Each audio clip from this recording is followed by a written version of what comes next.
On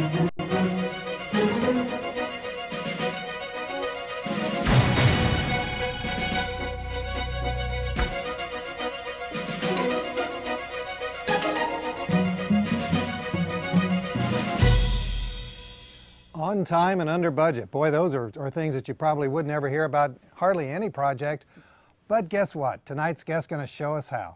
Duane Peterson tonight on Public Exposure. I'm Stan Emmert, and he's from the Tactical Business Group, and he's also as a teacher in project management. So, Duane, welcome to the show. Thank you very much. I am so glad to have you on the show. I'd never heard anybody who can bring anything in on time and under budget. Well, unfortunately, it's not always done because there are project management principles, and sometimes that's all they are principles. They're either not known or not followed, and the results are normally disastrous, and those are the ones that we hear about. Yeah, and it seems like, though, that there's actually is a profession, a whole profession that is growing up around how to truly manage a project, whether it's a tiny project or a large project, but the large ones are the big money ones, and you're a teacher in it. That's correct. So who do you teach? I guess, do companies send people to you to learn? Do students want to get into it just to learn themselves? Tell us about that. Well, I don't really teach the regular project management courses that people would take in school. What I teach for is I teach for the certification exam that goes through the Project Management Institute. They have this certification process, and they call it the Project Management Professional Exam, the PMP.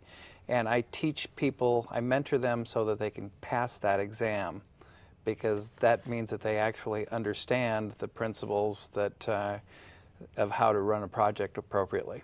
All right, well, let's get right into it. By the way, for those of you who are watching, if you want to go to the website, tacticalbg.com, that's Tactical Business Group, that's where Duane comes from. You're going to learn an awful lot about a lot more than project management too, but that's a great place to start. Okay. One thing that I've kind of wondered about is what kind of aptitude do you have to be a good project manager? Do you have to be like the top of your class? You don't have to be at the top of the class. What you really need to have is intelligence. You have to be actually smart. That does help, but that helps in most professions. Sure.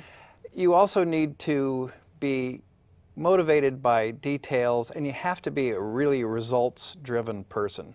Somebody who, I have a job to approach, I have to make it to the end, this is the way I'm going to do it, I have to plan it, I have to run it, I have to manage people, I have to motivate people, and I have to deliver the goods.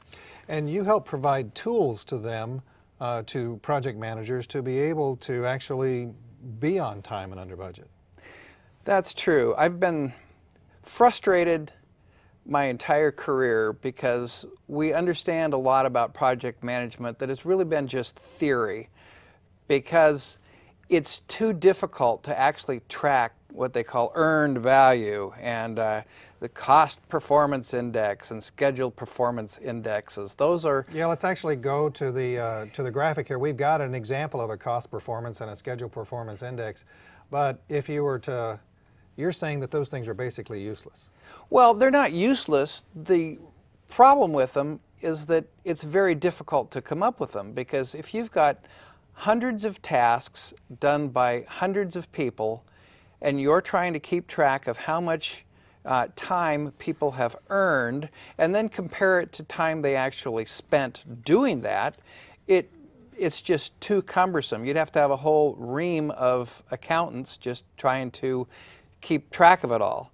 So what I've done is I've designed a system that actually makes it so that you turn in your work that you've completed, and it automatically calculates the amount of earned hours, it automatically compares it with the amount of worked hours, and it does all of those for you. So if you had a cost performance index of 1.1, that would mean for every dollar you're spending on the project, you're getting $1.10 worth of value. So now, it's really meaningful.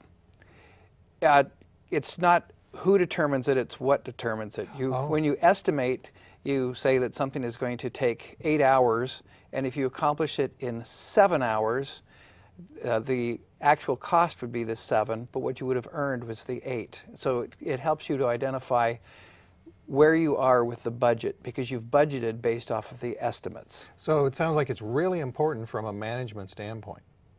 It is, because I bet 99% of all project managers out there provide all of these status reports that will show either green light for everything's a go, or yellow light, well, I'm not really sure, or red light, meaning it's going to be toast. The reality is that project managers are always overly optimistic, and they really don't have a tool to show whether they're on time or anything like that. So what they do is they put the project all in green. And I have seen projects that were rated as green all the way up until they were taken off life support because they were a complete disaster. Well, what about a Gantt chart? I thought that a Gantt chart was supposed to be able to take care of everything for you. A Gantt chart is a wonderful tool for scheduling. Because that's a visual way of looking at everything and seeing exactly when things are supposed to be accomplished, and then you can identify, are we behind or are we ahead on those items. But it's just one tool. The project manager's greatest tool, the work breakdown structure and what they call the work breakdown structure dictionary, those are absolutely essential, but that's how you break down the project into its minutest pieces so that you can actually estimate it. I had one organization that I worked with who in the past that had a 9-month software development period as one step in a chart. And then she'd ask every week, how far are we complete? And my team would ask, well, what did we say last time? She said, 18%. Okay, we're 19% now.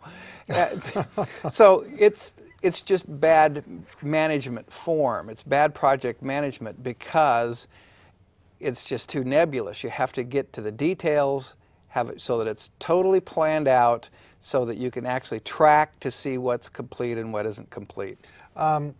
IT projects have largely grown up, at least here in this area, around Microsoft, and Microsoft has helped develop kind of like new language around project management. Is that pretty accurate? That's pretty true. So I mean, I was just looking around for a Microsoft project, in preparation for the show, and I found this competitor of Microsoft actually saying the Microsoft project too complex. And this isn't to beat up on Microsoft, but instead it's, if you were at a company and you had an IT project, would you reach into the Microsoft set of tools and come out with something that would be helpful because they have had so many projects over the years, or just what would you do with an IT project? Well, if I were doing it, of course, I'd be using my tool because I can build work breakdown structures automatically. I can build the Gantt charts. I can take my information from my system and have it automatically populate, whether it's Microsoft Project or a different Gantt chart product. And so there's really no difficulty with that. It's just that it only deals with schedule. You can do some budget pieces with it, but it doesn't do anything to earned value. You still can't use it to estimate, to my view, to the detail that you need. So it sounds like you've got to take all of the circumstances into account, and then the big thing then is providing the tool for the project manager to be able to come out with chicken soup. Couldn't say it better. We're going to take a break. We're very fortunate to have Duane Peterson, who is a project management instructor, and he helps people get ready for the project management certification exams.